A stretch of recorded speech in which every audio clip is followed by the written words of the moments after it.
Most of you don't know that coronavirus as a model of a pathogen was isolated in 1965. Coronavirus was identified in 1965 as one of the first infectious replicatable viral models that could be used to modify a series of other experiences of the human condition. It was isolated once upon a time associated with the common cold. But what's particularly interesting about its isolation in 1965 was that it was immediately identified as a pathogen that could be used and modified for a whole host of reasons. And you heard me correctly, that was 1965. And by the way, these slides are public domain. You're welcome to look at every single reference. Every comment that I made is based on published material, so do make sure that you look at those references. But in 1966, the very first COV coronavirus model was used as a transatlantic biological experiment in human manipulation. And you heard the date, 1966. I hope you're getting the point of what I'm saying. This is not an overnight thing. This is actually something that's been long in the making. A year before I was born, we had the first transatlantic coronavirus data sharing experiment between the United States and the United Kingdom. And in 1967, the year I was born, we did the first human trials on inoculating people with modified coronavirus. Isn't that amazing? 56 years ago, the overnight success of a pathogen that's been 56 years in engineering. And I want that to chill with all of you. Where were we when we actually allowed, in violation of biological and chemical weapons treaties, where were we as a human civilization when we thought it was an acceptable thing to do to take a pathogen for the United States and infect the world with it? Where was that conversation? And what should have been that conversation in 1967? That conversation wasn't had.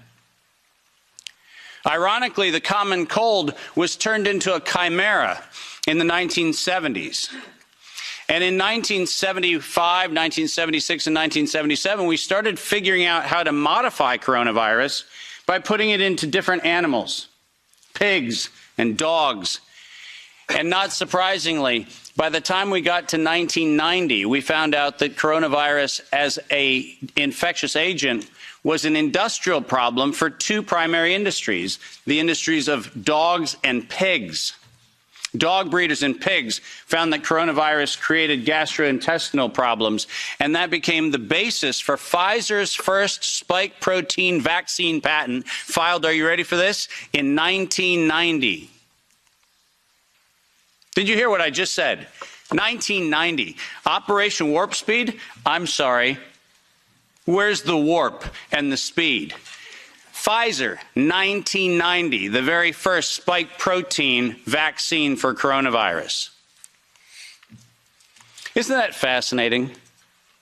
Isn't it fascinating that we were told that, well, the spike protein is a new thing. We just found out that that's the problem. No. As a matter of fact, we didn't just find out it was not just now the problem.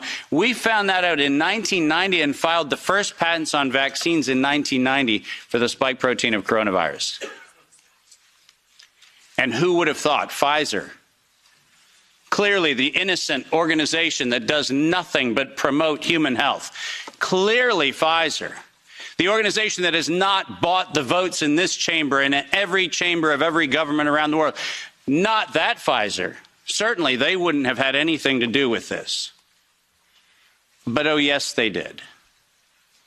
And in 1990, they found out that there was a problem with vaccines. They didn't work. You know why they didn't work?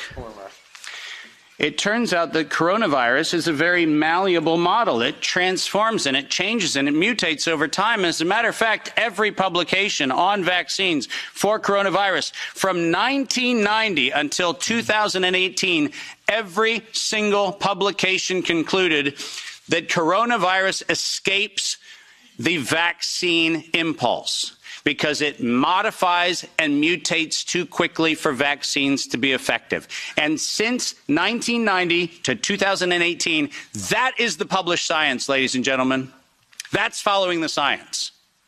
Following the science is their own indictment of their own programs that said it doesn't work.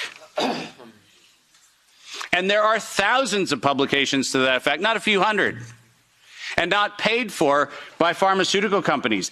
These are publications that are independent scientific research that shows unequivocally, including efforts of the chimera modifications made by Ralph Baric in the University of North Carolina, Chapel Hill.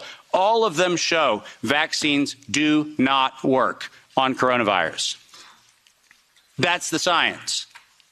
And that science has never been disputed. But then we had an interesting development in 2002. And this date is most important. Because in 2002, the University of North Carolina, Chapel Hill patented, and I quote, an infectious replication defective clone of coronavirus. Listen to those words, infectious replication defective. What does that phrase actually mean? For those of you not familiar with language, let me unpack it for you. Infectious replication defective means a weapon.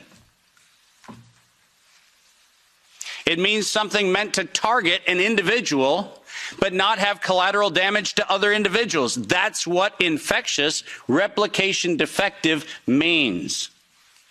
And that patent was filed in 2002 on work funded by NIAID's Anthony Fauci from 1999 to 2002.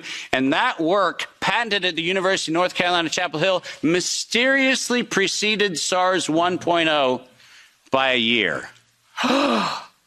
Dave, are you suggesting that SARS 1.0 wasn't from a wet market in Wuhan? Are you suggesting it might have come from a laboratory in the University of North Carolina, Chapel Hill? No, I'm not suggesting it. I'm telling you that's the facts. We engineered SARS. SARS is not a naturally occurring phenomenon. The naturally occurring phenomenon is called the common cold. It's called influenza-like illness. It's called gastroenteritis. That's the naturally occurring coronavirus.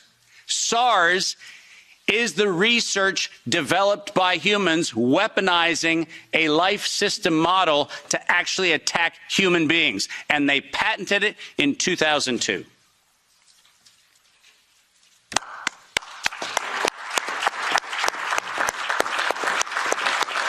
And in 2003,